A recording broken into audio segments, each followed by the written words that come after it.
البتہ بولے، تعجب ہے بیٹے۔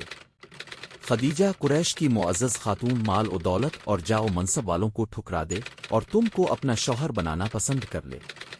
پھر بولے، لیکن بیٹے، اگرچہ تم ماں کے کنگال ہو پر شرف وزت سے مالا مال ہو۔ آپ نے فرمایا، چاچا، نہ مجھے مال کی ہوس ہے نہ اس کی کوئی ضرورت۔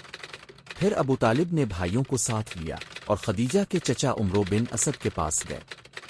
ان کے بھائی عمرو بن خیل سے بھی ملے اور اب کی طرف سے خدیجہ کے نکاح کا پیغام دیا۔ وہ دونوں اسی دم تیار ہو گئے۔ اس طرح چٹ پٹ شادی کا دن طے ہو گیا۔ پھر وہ دن آیا تو خاندان کے تمام شرفا خدیجہ کے مکان پر جمع ہوئے۔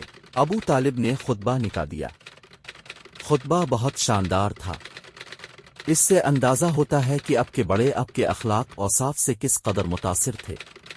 حمد وثنا کے بعد بولے، یہ میرے بھائی عبداللہ کا بیٹا محمد ہے۔ یہ وہ نوجوان ہے کہ قریش میں اس جیسا کوئی نہیں۔ ہاں، مال اس کے پاس کم ہے، لیکن مال تو چلتی پھرتی چھاؤں ہے۔ محمد میرا عزیز ہے، یہ تم سب جانتے ہو۔ وہ خیلد کی بیٹی خدیجہ سے نکاح کرنا چاہتا ہے اور میرے مال سے 20 اونٹ مہر مقرر کرتا ہے۔ بخدا اس کا مستقبل انتہائی شاندار ہے۔ سال تھا۔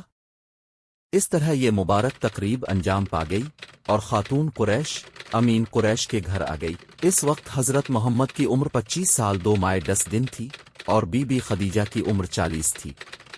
اس وقت حضرت محمد کی اٹھتی ہوئی جوانی تھی، حسن و دلکشی بلا کی تھی۔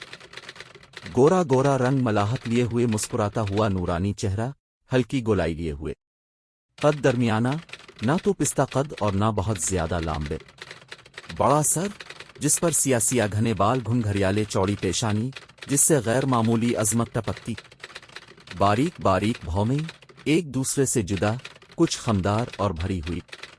ابھی یہ سلسلہ جاری ہے۔